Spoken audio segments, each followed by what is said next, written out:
Yeah, for all those that are here, we're going to start in a couple seconds. Today's webinar is it's a how-to webinar. MicroStation Mastery, beat your deadlines every time. My name is Paul Kuva. I'm the Executive Vice President for Axiom, and I can be a resource here for you now and in the future. I will be moderating the webinar today. At Axiom, we eliminate the worst parts of your design jobs. Axiom has been around for over 30 years. We make powerful productivity tools for MicroStation, Revit, and AutoCAD, and we serve engineers around the globe, from small shops to large shops, project scopes, from buildings to national assets, governments, Department of Transportation, roadways, railways, airports, oil refineries, etc. Today, we'll have Mr. Aaron Smith. He will be answering chat, text questions, and fielding comments. He has been with Axiom for over 20 years. He is our Vice President for Technology, so it's a great resource you can use to just chat with him and go forward. The host of the presenter today is Mr. Fredrick Kenniston. He is our Director of Technology at Axiom. He has also been with us for, well over 26 years, I believe, right now. He has presented to thousands of engineers over that time, doing one-on-one demonstrations. He's presented to thousands of, live training for corporate Fortune 5 engineering firms, where he presented to, let's say on a quarterly cadence, 250 or so at a time. And Fredrick is a veteran of the United States Navy, where he was trained in satellite and radio communications. And I think he's an all-around okay guy. I like Fredrick. He's a good guitar player, too. He plays mandolin as well. And he has been instrumental in the development of many of these tools. And in these parts, he's known as the Oracle, because he has many answers to the questions regarding Axiom tools for MicroStation. And with no further ado, I'm going to give the floor over to Mr. Fredrick Kenniston. Thanks very much, Paul. Thanks for the intro. And I'm going to share my screen. And I'm going to go over, just to kind of give you an overview, some tips that you can use in MicroStation to beat your deadlines in a couple of different ways here. Let's see, I want to make sure I got the right, there we go. So now you should see MicroStation V8i, and I'm actually going to be covering some things in MicroStation Connect as well, since V8i is currently prominently used, but it's going by the wayside here as time marches forward, and more people are going to connect editions of things like OpenRoads Designer and things like that. So I'm going to show you initially ways that you can, if you need to, get Word and Excel file data into your MicroStation design files using MicroStation's own tools. In other words, not anything added, just with the tools that you have. If you need to get that sort of data into your design files, how you can do it. So first I'll open an Excel, or wrong file here. Let me click the right one, an Excel file, and I've got a section of it highlighted. I'll do a copy, and I'll go back to MicroStation, and I'll click the Edit menu here and click Paste. Then I'll click once, and then once again, and when I zoom in, you'll see the paste. Now, the default for doing a paste like this of data from Word or Excel into MicroStation design file is it brings it in as a static picture. And you notice the formatting is pretty decent. There's not a lot you can do with it once you've got it pasted in. If I click on the edge here, you'll see I have got handles that I can use to make the paste bigger or smaller. And I can also grab the edge and then move the paste around if I need to do so. But I can't do much with it outside that. In fact, if I click on the edge, if I double click, you'll see that it tells me that this OLE, object linking and embedding object, was inserted as a static picture, and it cannot be activated, meaning it's not linked back to the source file at all, which for, depending on what your purposes are, may be fine. In other words, you could give this design file to anyone after you've pasted the data in, and because it's a static picture, it doesn't rely on the source file that the paste came from. The person that you give this design file to is going to see this data without anything special needed to do so.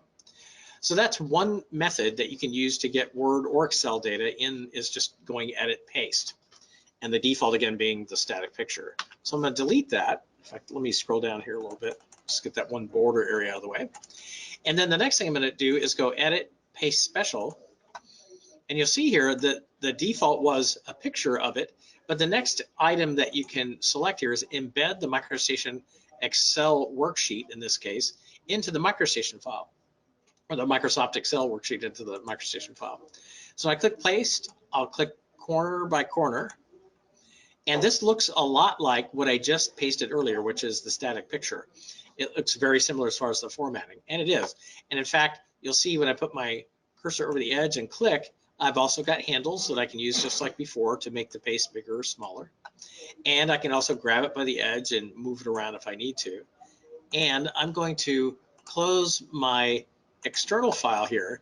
And now when I do so, what I'm going to do is I'm going to grab the edge and then double click on the edge of this.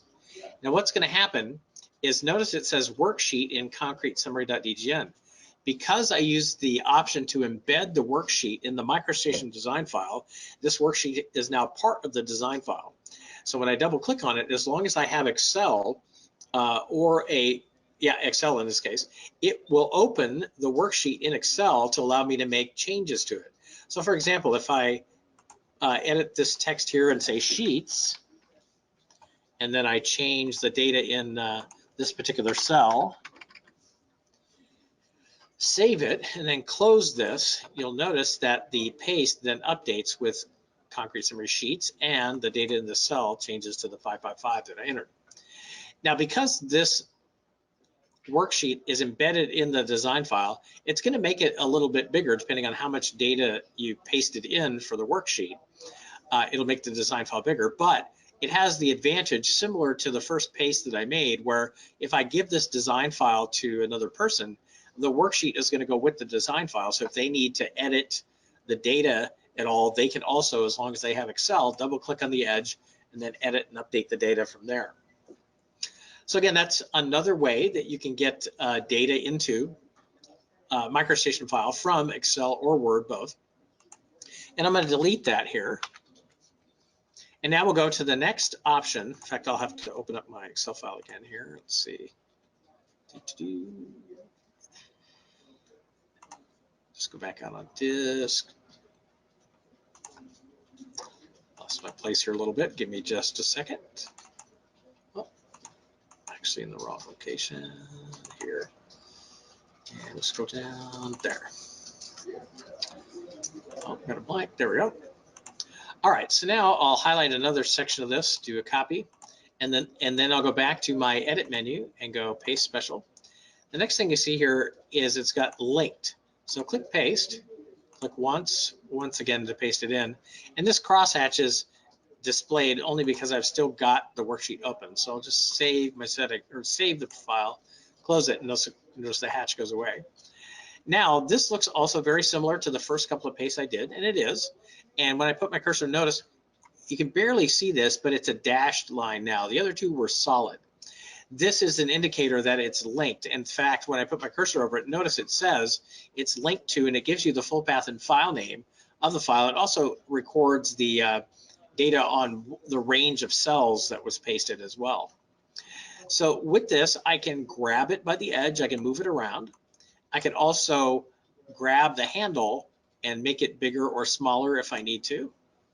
And in addition, similar to the the first two pastes I did, I could give this design file to anyone, and if I do not include the source file in this case, it's going to remove the ability of the person that I give it to be able to edit the source file, because it's linked back to one on disk on my system. So someone else that gets this design file, unless the source file is on their system in the exact same relationship with the exact same name. If you double click on the edge here, it's not going to find it. What's going to happen is it will act like the first paste I did, which is a static picture, and that since it's not linked back, it won't open any file where the data could then be edited in the paste. But it won't change after that. It'll just remain static so that you can paste the data in. It's linked back for you, but it's not for the person you give it to.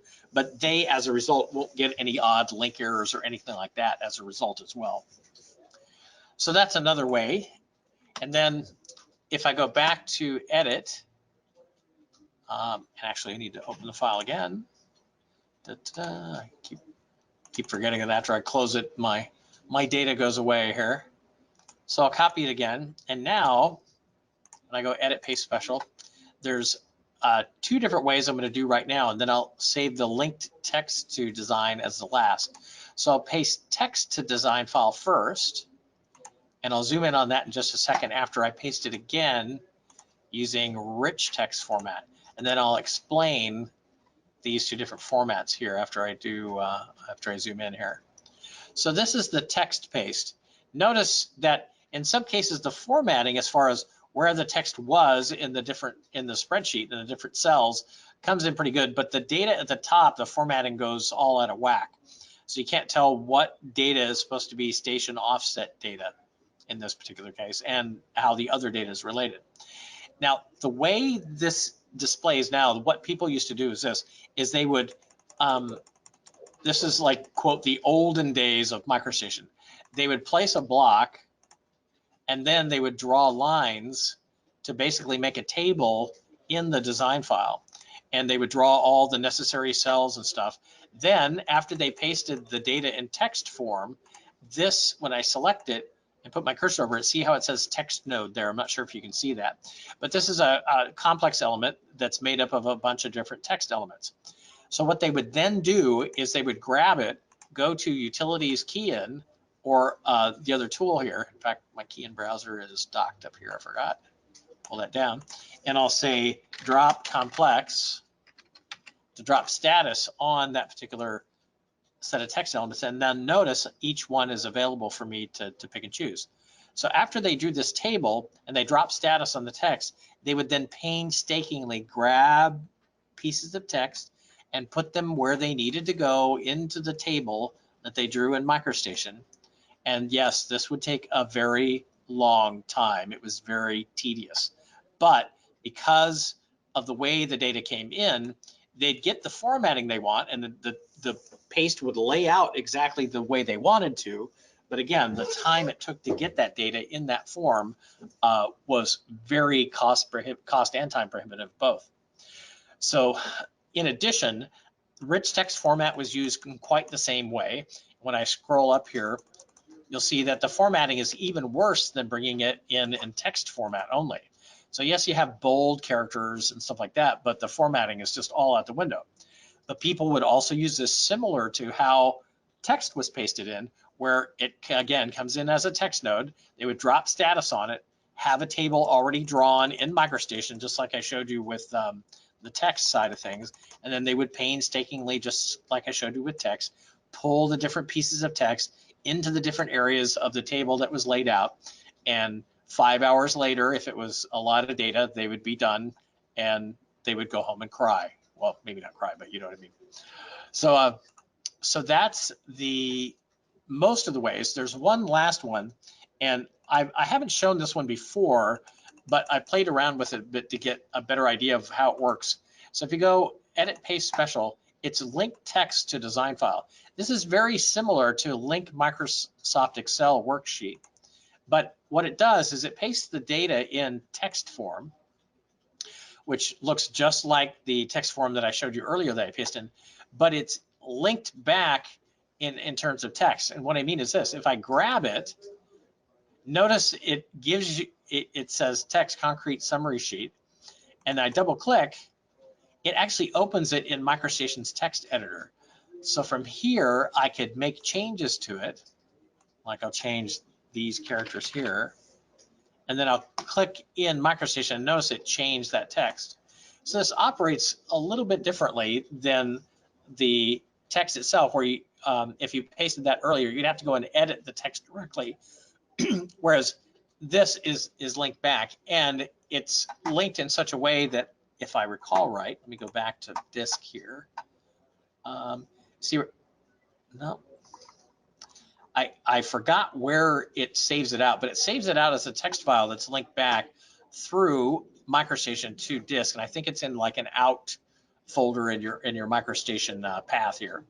But again, once you give the design file to anyone, it doesn't matter, because it doesn't rely on the linked file in order to show or display the data, and the person that you give it to in this particular case can edit the data in MicroStation and update it if they needed to. You can actually do the same thing with the text and the rich text format as well. You just double click on it and edit it as you need to as well. So those are different ways that you can get Microsoft Excel and also Word. In fact, I'll just do a paste of one of the options with Word just to show you a little bit of the difference here. And this has table data stuff that the table data is not really going to come through. And this is about 4 pages of data. Just give you an idea of how it's different here. And paste special. Let me do an embed. So you see here, the formatting looks pretty good. And this is similar to how I paid, but notice the table data that I had is not there at all. So you'll lose any table data that you had in Word. But again, you could grab it by the edge, make it bigger or smaller. If you double click, it'll then open it, because it's embedded within the MicroStation file. So any place where the design file goes, that's where this embedded Word file will go. And as long as the person that gets this has Word, they could edit and update the text, close that file, and then it would update the paste accordingly. So that's getting Microsoft Word and Excel files into your MicroStation files using MicroStation's own tools. And these same capabilities exist also in MicroStation Connect as well. Now, the next thing I'm going to show you is I'm going to open up a design file called Clock. It's a fairly famous Axiom design file when it comes to demonstrations that I've done for many years here now. And it's just a simple clock design file. And its purpose is to show you things that you can do with KeyIn commands. In fact, I'm going to grab these 2 lines here and make their color 0 for the moment. And then I'll show you what I'm going to do with this file. So the first thing I'm going to do is this. If you want to make changes to elements in a design file that you're working on, you can use the mouse-driven interface, just like you might always want to, or always do, I should say, by selecting an element and then changing the active color. This is one way you could do this, to whatever color you want the element to be, and then clicking the view and it's changed. Now, you can do the same thing with KeyIn commands, and that's the main subject I'm going to cover here next in a couple different ways. So first, you still have to select an element, and then when I go back to Tools or Utilities, KeyIn, this is your KeyIn browser. Now, this is very useful because you can expand its use to maximize things related to making modifications to design files, where it can save you time. If you have the same type of thing that you need or want to do to, let's say, change view settings and level displays and things like that, it might take you a little bit to figure them out. But once you do this, you can use KeyIn commands to change those things over a number of different files using another utility in MicroStation, which I'll show you in a little bit. So I'll pull down on the bottom edge of this, and the first field that I showed you though is just the KeyIn. It's just the input field for the commands. If I pull down though all the way, it gives you here on this left area, these are the commands that you can type in, and then if there's any arguments for the commands, they'll appear in this right area, and then if you click again, if there's additional arguments, then it will keep going through. So that's one area. Then this last area is a history of commands. And these are commands that have been entered and used in the past. Now, how could you use this to change colors of elements, for example? Well, you'd first have to select elements, just like I selected this line here. And then when I go back to my KeyIn browser, you can change the active color and other active settings by typing in commands here. For example, if I type CO equals 5 and press my enter key, you'll see here the active color will change to 5.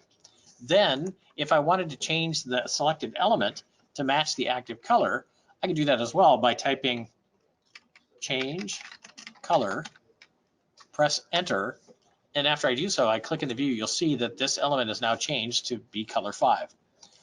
Now, these KeyIn commands you can use through the history. If there's things that you need to make changes to in design files, you can use this KeyIn browser to do tests to see if the KeyIn commands that you're using are going to make the types of changes you want. And if you want some help on KeyIn commands and what's available to you in order to make changes to your design files, you go to Help, Contents, scroll down, you see where it says MicroStation V8i 6 Series 4 in this case, but the other versions of V8i also have this. And you click this Help KeyIn Index. This opens this window, and this gives you all of the different KeyIn commands that you can utilize in MicroStation. And you can load MDL, external MDL commands, and you can do things with tag sets, and you can create models and rename models and do all sorts of different place cells, all sorts of different things. Just about anything that you could do with the mouse-driven interface you could do, but there's also other things as well. And you could then search for tools you could type reference, for example, and then click apply. And this would then show you all of the different KeyIn commands that have reference in them. And then you could do things like reference activate. You could clip references. You could exchange references. You could turn reference levels on or off. There's all sorts of things you can do with reference file attachments here. So now with that in mind, here's what I'm going to do. In this particular design file, I'm going to do one thing, which is I'm going to change the view attributes using KeyIn commands to show you something that you might be able to do where if you needed to change like the view attributes over a number of different files, this would be where you would start. So first, I'll go to my view attributes, and notice that text is on in this particular view, which is view 1. If I click it here, it'll toggle the text off. So you see all my numbers in my clock dial went away, and I turn it on here. Everything that I just showed you by toggling that on or off, I can do with a KeyIn command. So for example, if I say set text off and then press enter, notice nothing happened. The reason why is if you look at the status area here in the lower left, it'll tell you text display off, select view. So this is, in this particular case, you could either with the mouse click in the view, but I want to do this all by KeyIn commands because this might come in handy for something I want to do in batch processing some files, which I'll show you in just a second. So what I'm going to do is say cell view, which is select view, and then type 1 and press enter. Notice the text went off, but notice in my view attributes here, text is still toggled on. That's okay, this is more of a display thing for this dialog box, but I'll show you more on that in just a second.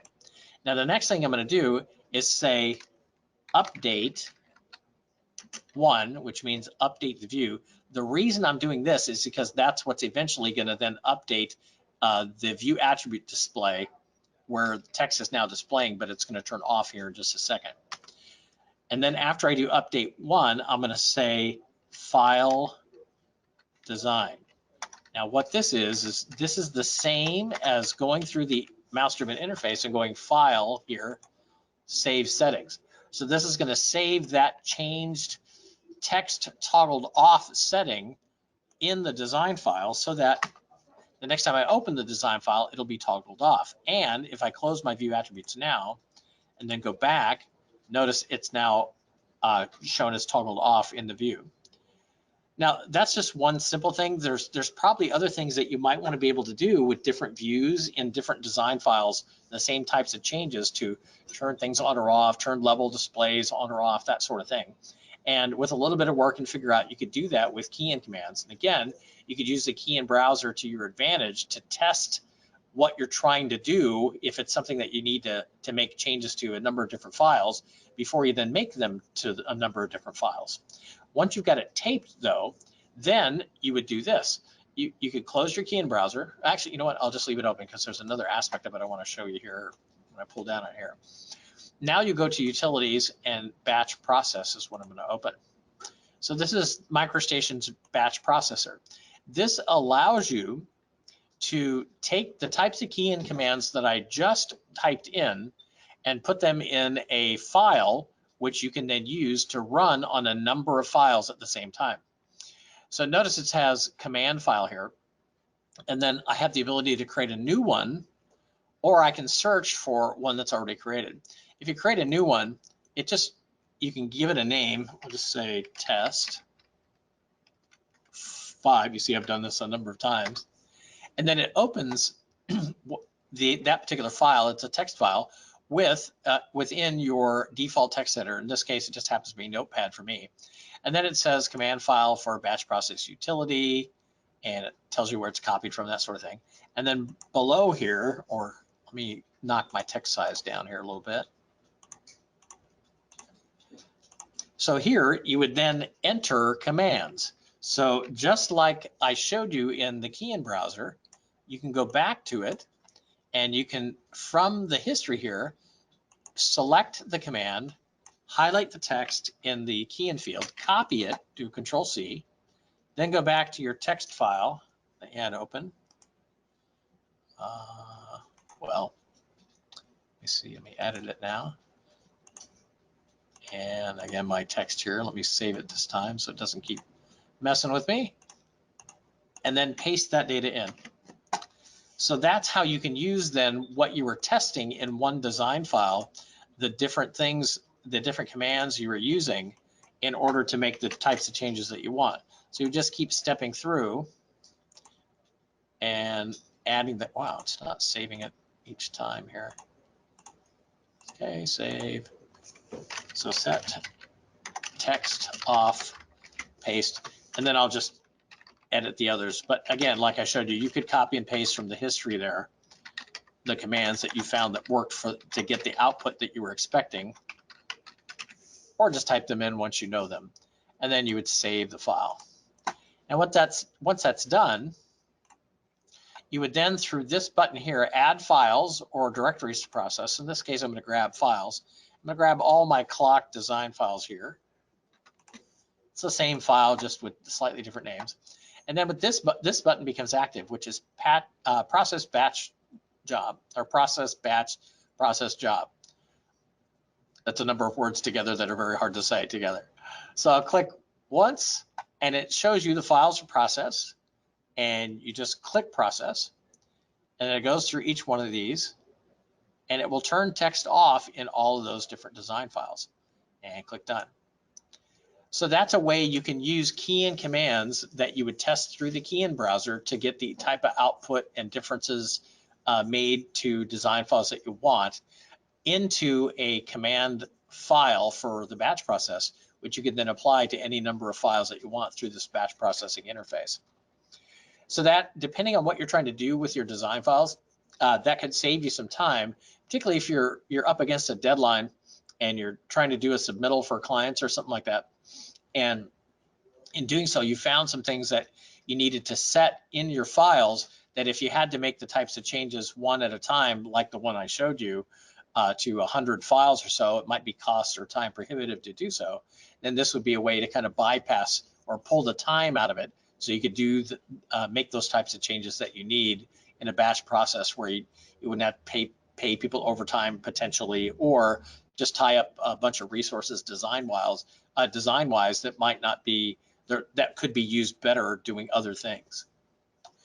So that's batch processing and KeyIn commands. Another thing you can do with KeyIn commands, if you go to workspace button assignments, is you'll notice here, let me see if I have this here. Shift control, nope, wrong one. Let me go back, it was function keys. Workspace function keys. So you see here it's got AccuDraw dialog on F11. You can use the KeyIn commands to activate tools, like you could change F12, for example, to say AccuSnap toggle, and that would allow you to do things like when you're going to place a line here through Smart Line with AccuSnap on, notice it's going to snap to a point. So you could add the command to toggle AccuSnap off, which is just AccuSnap toggle, so that when you get an instance like this, if you want to have this particular line not snap to that center line, but maybe somewhere off of, or that center right there, that circle, but to place the line here somewhere off center, then you could use that function key after you place that KeyIn command there to toggle off with your F12 key, AccuSnap, place your line, and then when you're done, just press F12 again to toggle AccuSnap back on. So it's different things like that that with a little bit of figure out and work, you could modify how your tools work using function keys in order to make changes that would quicken the design process in different ways. So the other things I wanted to show you, these are more interface hacks, which will make it possible for different tools to be accessible to you that you need often, and in other words, so it would be quicker and easier for you to get to them, to use them in your design environment. Now, one way is in V8i is this. Notice on my toolbars here, I've got two toolbars displayed below my main menu. And this area beside the main menu is not being utilized. Well, there's a way, actually a MicroStation configuration variable that you can use to open that space up so that you could then put other toolbars up in the docked in the upper area of the window that would maximize the amount of tools that you might be able to have access to at any given time, which could save you some time. And the way you do that is you go to Workspace, Configuration, and I'm going to scroll down and go to MS_full, or actually it's main menu, there we go, dock beside. Notice it's 0, that's a default. So with a 0 value, it's not going to allow toolbars to dock beside the main menu here, but any non-0 value will allow them to do so. So I'm going to click Edit here, and I'm going to change this to 1. Again, any non-0 value. And then another thing that I'll point out in the interface is, notice in the upper left, my current active file, clock4.dgn, it's just got the name of the file, the base name and the extension. But if I want to see the full path and file name, in other words, so I can see where exactly this file is, which may be useful for other purposes, I can do that too by changing a configuration variable in MicroStation as well. So I'll scroll back up here to MS_full, there's your full path and title bar. And again, when it's turned on, in this case, I'll just make the value 1, it's going to change the display of that file to the full path and file name of the file that's active right now. So click OK. And just like with any configuration variable, you'll have to save the file and then close MicroStation and open it. And in some cases, you might not have access to make the changes like I'm showing here, and you may have to get with your CAD administrator or project manager or CAD manager in order to make these types of productivity changes to your interface. So I'll click yes, and these are kind of general. You can obviously have custom toolbars and things like that put together for different purposes as well, but this is more of a general interface, something you could use right away sort of thing, without having to take the time to create a custom toolbar. So after I've got those set and saved my configuration file, I'll close MicroStation, open it again, and then go back to my one active file, clock4.dgn in this case. And then when the file finally opens, you'll see here in the upper left already that it's got the full path and file name for the active design file. And you'll also notice that my interface changed to where now, right beside my main menu, I've got my 2 toolbars, whereas before there was no toolbars beside it. Now this opens up real estate. So for example, if I wanted my KeyIn browser to be docked up at the top there, then I could pull it up and dock it. And notice I have more room now to put even more toolbars if I needed to make tools accessible to me right off of this main menu area, more than I could otherwise if I didn't have that one configuration variable turned on. So that's one interface act, and in fact, I'll make mention of it. In MicroStation Connect, you have that same configuration variable to show the full path and file name. It's in a different location just because the interface changed in Connect. So you have to go to File, Settings, Configuration, then go to Configuration Variables, and then scroll down. In fact, you even have a search bar where you didn't have that in V8i. It's ms underscore main or full path and title bar, and then you can set it accordingly there. Now, when I go back, there's one other thing in the interface that's a tweak, and you'll notice my particular interface, I have my task with panels for my tools here on the left. I find this, for my particular way of using MicroStation, I find this easier to give me access to all the tools that I need at any given time.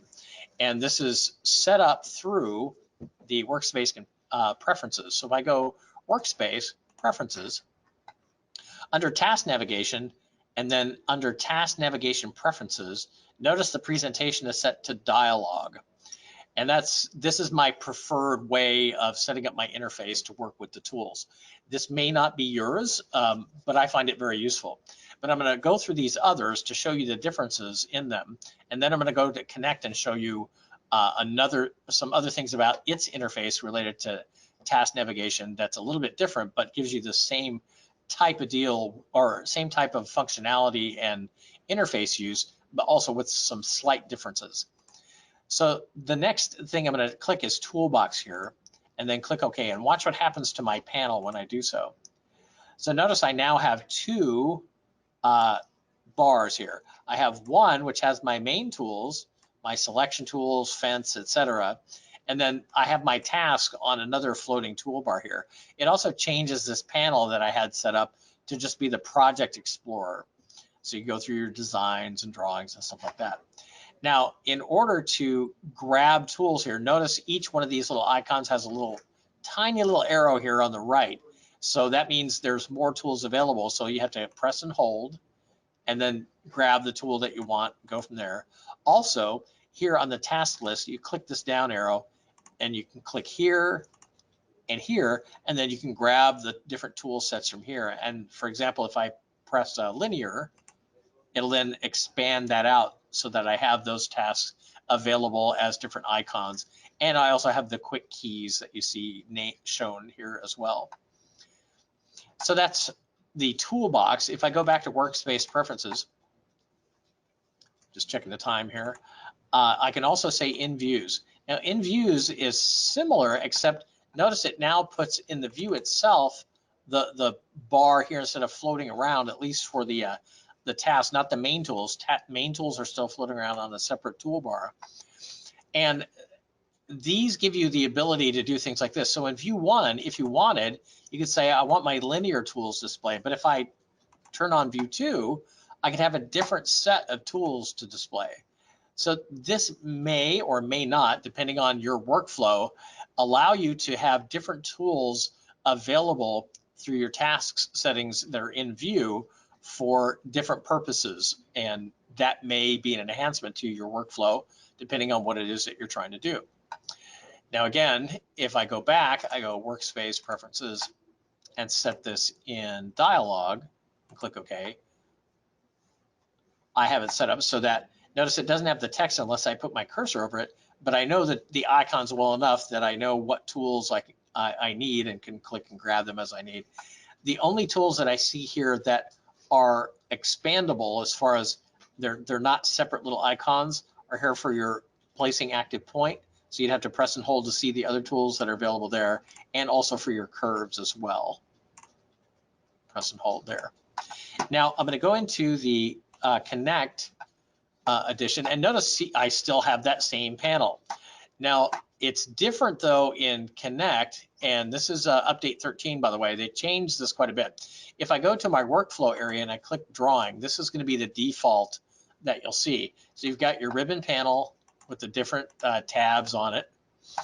And then if you want to see the same type of V8i setup like I had for the dialog panels that I showed you, you can do that as well. You just go up here to your workflow, click task navigation.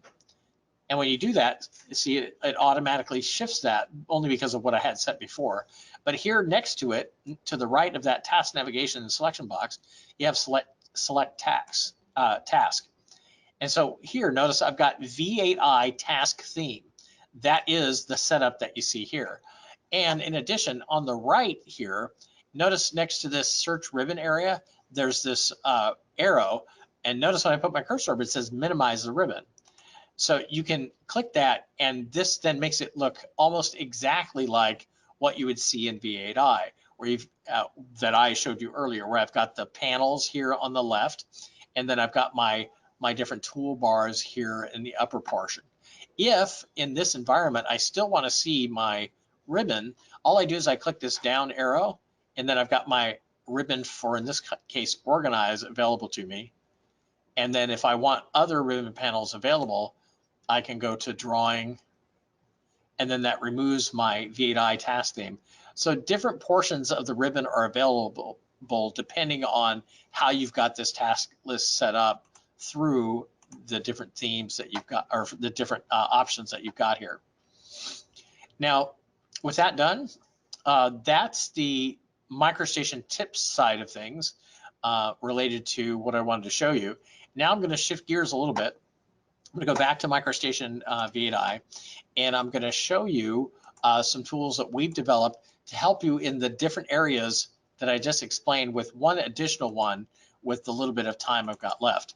So I'm going to open up a new sample file here, concrete summary, the one that I had open earlier, and I'm going to do paste like I showed you I'd done earlier for Excel and Word, but using our tool, Microsoft Office Importer. So when you install Axiom products in V8i, you get this Axiom menu selection, and here's Microsoft Office Importer for V8, and it runs this toolbar when you click it.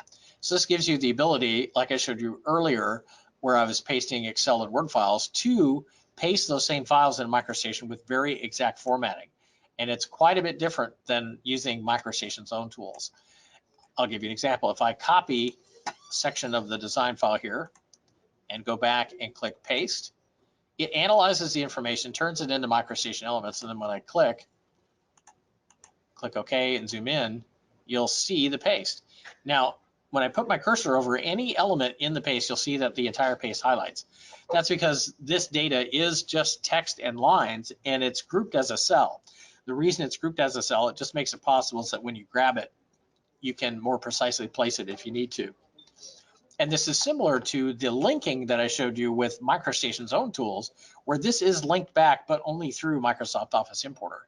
If I click this button, edit, it will find the source file, highlight the exact pasted area. And from here, you can make some changes. I'll make obvious changes, the color of this text and the data in this cell. Save the file, and then when I go back, I'll go to this button, manage, and then I'll say update. And based on the changes I made in the source file, it updates the paste.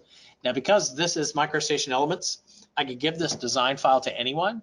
And if I do not include the source file, it doesn't matter. It doesn't rely on the source file once the paste is made. And in addition, the person that I give the design file to won't get any odd link errors or anything like that. It's just MicroStation Elements, so they'll see what you see. And if they needed to, they could edit and update this just like any other MicroStation text or lines. If you wanted to edit the lines in particular and move those around, because it's grouped as a cell, you'd probably want to drop status on it and then adjust things, and then either create a group with the elements after the status was dropped, or make it into a cell as well, either way. So that's the basic paste. Now, this particular design file also has this border representation. In fact, let me move this, delete this one paste here and refit that. So this border representation is for another major feature of the program, and that's this. If I go to settings, which is this last button, pasting, I can split paste into columns, and for Excel, I can tell it how many rows of header information to copy over the top of each column that's split off. So I'll save those settings, and now when I go back, I'll grab all of my spreadsheet, do a copy, go back and I'll paste that data. and click once in the upper left, pull down and to the right, and it gives me a representation of where the columns are going to fall.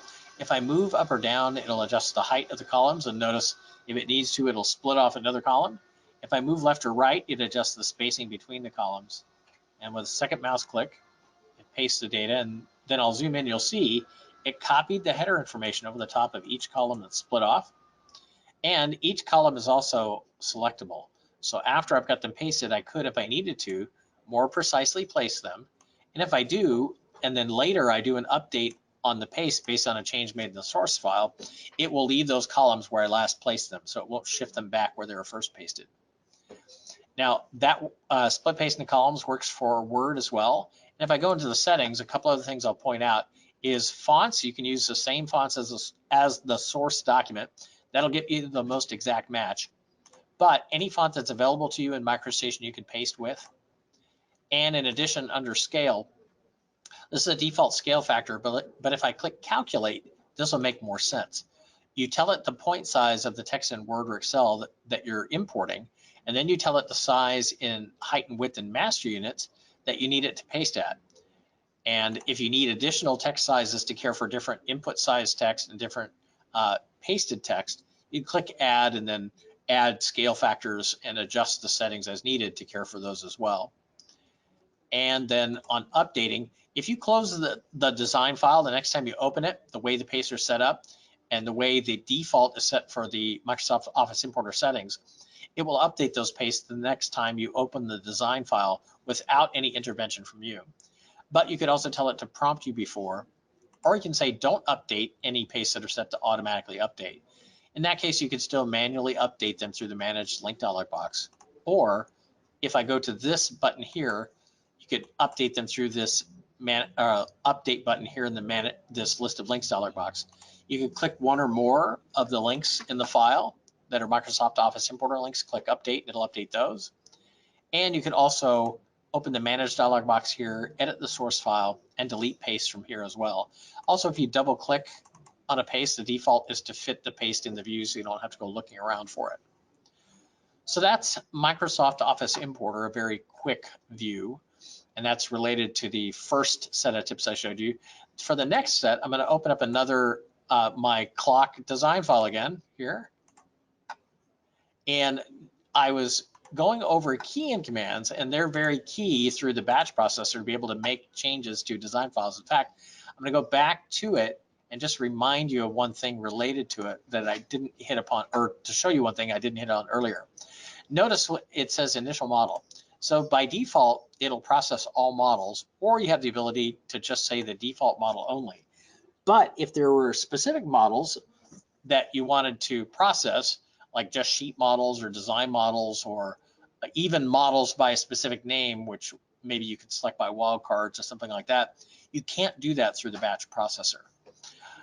Now, I'm going to go into the Axiom menu here, and the next thing I'm going to show you is related to the KeyIn commands that I went over earlier, is Global File Changer.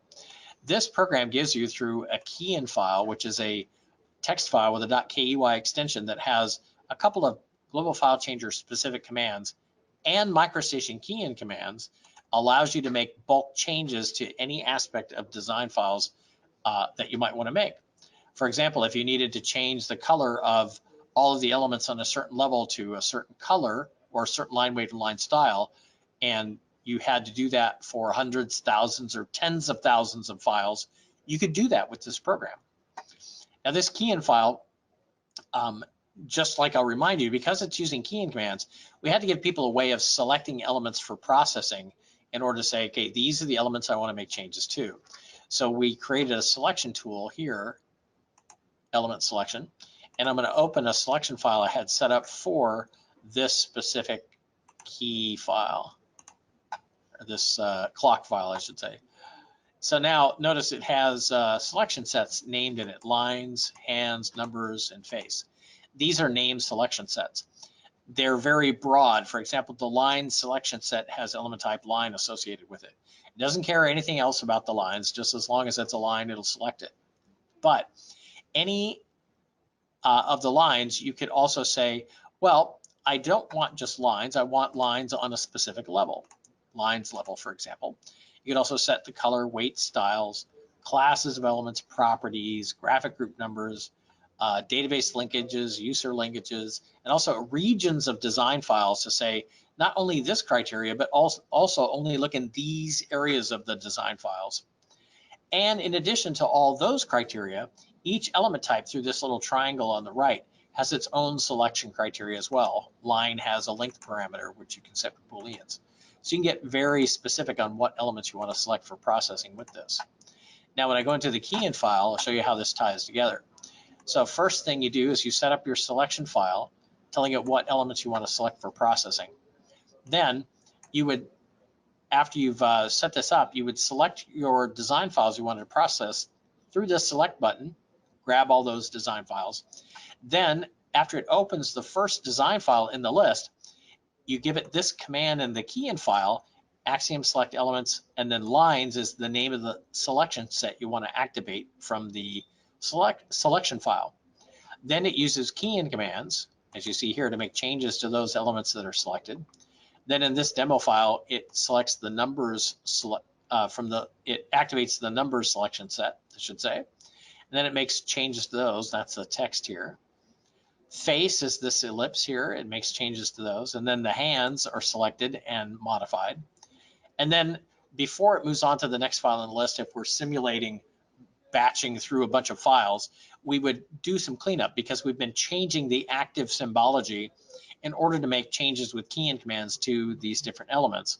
So we'll say choose none, which would deselect any selected elements. We change our active symbology back to our standard values through these commands. And then we do a file design. Again, like I showed you earlier in this webinar, this is just a way of going file, save settings through the menu here.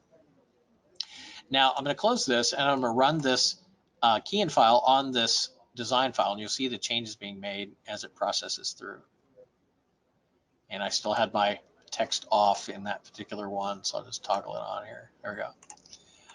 All right, so that's Global File Changer and using a KeyIn file. If I click select here, you'll see it has a bunch of other KeyIn files. These come with the program.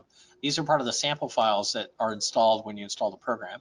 And these are designed to act as templates to give you something as a base to start creating your own KeyIn files with, but also they can give you ideas of things that you could do with the program as well. Now, this is a very free-form part of Global File Changer. It takes a little bit of setup and thought, but if it's the same types of changes that you needed to make for hundreds, thousands, or tens of thousands of files, where doing those changes that I described might take you hours and hours and hours doing it one file at a time, then this could be quite a time saver to help you meet your deadlines. In addition, it has a custom menu, and this has tools on it that have been added by companies paying us for a custom programming project, or people requested something so often, we went ahead and added it ourselves. For example, modify text was one that was just so much requested by people that we went ahead and wrote it and added it to this custom menu. And there we go. So this is modify text, gives you the ability to modify any type of text within any MicroStation files you want. You can change their symbology, level, text style, font, justification, the height and width, scale, factor, rotation. You can change the case in 5 different ways. And replace text would allow you to do text substitutions like this. Let's say you had a roadway project and Jones Avenue was used throughout and was like the central roadway in your project, but you found a couple of misspellings as Jonas Ave. Then you could use this to create a text substitution to find instances of Jonas and replace it with Jones. There might be other text substitutions that you might want to do with this. And in this case, the scenario that I gave you, if I don't change anything on the general and advanced tabs, it would just do this text substitution. In other words, each text element where it did the substitution, everything else about the text element would remain the same. Symbology would remain the same, the font, etc. Unless you explicitly in the general or advanced tab told it to also change something else. In this case, I didn't, so it would just do the text substitution. Other tools that are popular here are managed design file settings, where you can report on design files that have different settings from like a seed file for a project or a dgen library file, or you can update design file settings to match settings in a seed file or DGN library file or any other design file that has the settings that you need files to match. And the other would be, other popular one is replace cells. You just attach the cell library that has the replacement cells, and then you can replace the cells in design files from cells in that cell library by matching up their origin points or the center, whichever is going to work best for the replacement. So that's Global File Changer. Now, one other thing I wanted to go over with the time I've got left is tags. So if I go File, Open, and this applies only to V8i because in the current version, update version of Connect, they're using item types, and they're quite a bit different from tags. Same idea in many ways, but a little bit different. And the reason I'm going to go over the tags here is because their use in relationship to title blocks and project-wise in particular. So this is a title block that happens to be set up with a tag set. If I go to Element, Tags, Define, you'll see that it's T block, and it's got base drawing, checker. Down below, it's got sheet numbers, sheet totals, that sort of thing. Now, if you go back to Element, Tags, in a single design file, you could set up a template for a report that would, you tell it what fields or what tags itself you want to grab the data from, and then give it a name, and it's going to be like sheets.tmp, which is something I created earlier. And then after you've got the template set up, you could say generate reports. When you do this, notice you can select the template here, which I set up earlier, click done. And then after you do that, and I go back into my setup here. Oh, I forgot where I placed it. There it is. I forgot it's down my folders here. And we'll go to Sheets. There we go. So there's the Sheets report file. Now, what it did is it took the base drawing number, the sheet numbers, and total sheets from that particular tag set from the template report I set up and output them to this text-based report. The reason I'm showing you this is a way that you, if you needed to get data from your tag sets in a particular design file, you could do it through this program. But unfortunately, even through the batch processor, you can't, there's not a way that you can do this through the batch processor because it's a one file at a time sort of thing, because you have to explicitly select the template file in order to output the report. But then if you did that again a second time, it would overwrite the data in this sheets.rpt file. So this would be good one file at a time if you needed to grab a report of data in one design file, but it's not going to work for multiple design files. However, the reason I showed you this is if you go to Axiom's menu here, in the other products area, these two tools are called Title Block Manager. I'm going to go into Title Block Administrator real quick. And it gives you the ability to extract data from design files to a database like a spreadsheet. And you could grab through select here any number of design files that have tags in them or tag sets in them, whether they're title block tags or not. And then you can output that data all to one spreadsheet where you can then look at all the data in one fell swoop. And if I go to settings, change settings, you'll see I can process any tag set. If it's a title block tag set, and that's the only one I wanted to grab data from, I could then just put that name there. Or I could say, go ahead and give me all of my tags, which would be the star here, and I could grab them out that way, and either then use them for some other purpose or change or update the data and then push it back into the design files using update the database from selected design files. Officially done here. Yeah, I would like to give everyone an opportunity to ask some questions. Aaron, do we have any questions that are in the chat? Absolutely. Thanks, Fredrick, Paul. we have to kill our mics. Excuse me one second. We have to kill our mics because we're getting feedback. Okay. So Aaron, I'm going to give you the floor. And then we'll Cool. Thanks, Paul. Fredrick and Aaron will do it. So yeah, we have questions. I answer the questions in the chat as the webinar went along. I answered them individually, but you know, I also, there are some that I wanted to read to the group, and then but you know, just to keep the time down, I'll just ask like one question. I'll just read one question for each of the the last Axiom tools you covered, Fredrick. Okay. And let's see, so first one's from Larry M. He says, are these tools available for MicroStation Connect? Yes, the tools that I covered today are available in MicroStation Connect. That is correct, as well as a number of our other tools, which I haven't gone over yet. Cool, yeah, cool. Well, that's straightforward. That's kind of a general one. Office importer question from Robin. What happens when we submit DGNs to clients? Good question. And let me mention that I know that sometimes we've covered some of these topics already, but yeah, the questions come in early and before they get answered, right? So we might as well ask. Sure. So in that particular case, the paste that we do with Microsoft Office Importer, the data is MicroStation elements, text, and if there's line work, lines. So because it is, if you give that design file to anyone, it doesn't matter because it's MicroStation elements. So it doesn't rely on the source file once the data is pasted in. So it's going to plot, handle, display, etc., just like any other text lines, etc., that you would draw in MicroStation. That's great. So they just provide their DGNs to their client. They don't have to do any setup work on them at the end, which I know. And also they don't have to provide their spreadsheets to their clients at all, which sometimes the clients don't want them. And sometimes there's stuff in them where the firms don't want to provide them. They've got maybe special formulas that they've worked, created over the years, and they want to keep those in-house, which is totally sensible. Cool, good. Title block manager question, I'm pretty sure, from Chris. We have a couple of Chris's today. This one says, we do a lot of highways. How many files can it handle? Good question. There's no limit. So if your system can handle as many files as you grab and need to process, as far as memory, etc., then you're fine.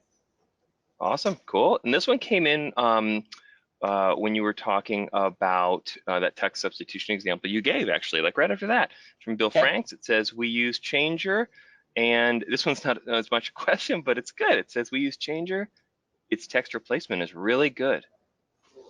Yeah, Thanks, I agree, Bill. Yeah, it's very powerful. In fact, the overall program, not just that tool, gives you capabilities to make changes to design files that you can't easily do any other way unless you're like trained as like a Visual Basic for Applications programmer.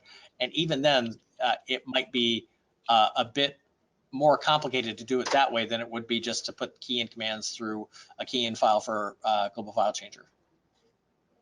Wonderful. Cool. Well, that's one of each, and then everybody's individual questions we've answered individually too. So that's all I have. Thanks a lot, Fredrick. Yep. Thank you guys for attending, and I hope what I went over will prove useful to you. I tried to orient the first, in fact, 40 minutes of this to tools of related to things that you can do in and with MicroStation right now without anything else that should help your productivity overall as far as meeting your deadlines.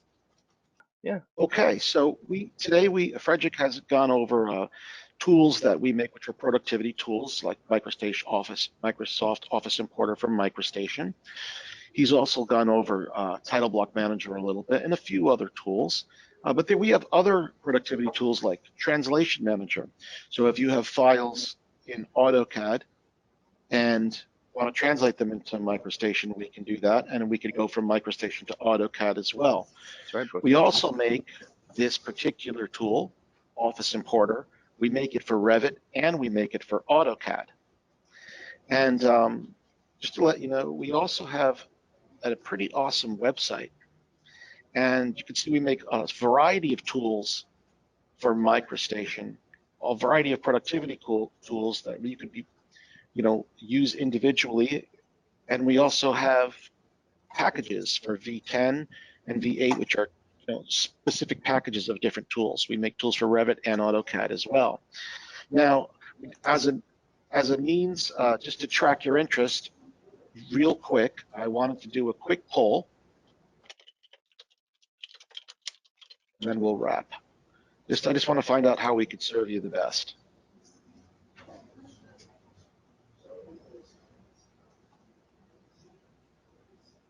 And if you could just put something in there, I could arrange to have information sent to you for Microsoft Office Importer tool, for our toolkit, and also we have a special webinar pricing information for everybody that's attended. And this means to say thank you for spending time with us and having interest in our tips and different MicroStation tips and tricks, which we continually change up and bring added value to our MicroStation community, as we have for over 30 years. And we'd like to send you some special pricing as well. And Paul, I'd like to mention that that second bullet is that's this MicroStation Toolkit. That's a suite of a ton of tools, including the 3 tools that we covered today, right? A bunch of tools, add-on tools from us for MicroStation, something like a dozen tools for V8, available for there's V7 version, of course, for some of our clients that are still using that for piping, that sort of thing. There's a V8 toolkit, and there's also a toolkit for MicroStation Connect, right? Exactly, and I'm glad you wrote that. Okay, so I'm going to close the poll now. All right, thank you for joining us today. I said thanks for the stuff on update 13, because I didn't know they had changed those things in that way. I was used to having to do some of that stuff with configuration variables, and I guess that's getting better. Yeah, definitely. Like I said, they used to use the same variable that I showed you in V8i, but yeah, they did change it here recently. Absolutely. Well, thanks. Cool. Yeah, you're welcome. One last thing, Fredrick. Yes. Just real quick, can we speak to our Civil 3D users? Yeah, our MicroStation tools, or our AutoCAD tools, I should say, which is Microsoft Office Importer, and also a version of Title Block Manager related to our MicroStation version, but it's modified for AutoCAD. Yeah, will run and do run in Civil 3D as well. Because I know there's some questions on that as well, and I just wanted to address that. So once again, thanks everybody for coming. So I know we're a little bit over now, and we stay tuned for our upcoming webinars. We'll be having another one shortly, and we'll send you out some information on that. And anybody who's requested pricing or information, you'll check your emails. You'll be getting that today, and feel free to hit up our website at www.axiomint.com. Thanks, everybody. Thanks very much, everybody. Bye for now.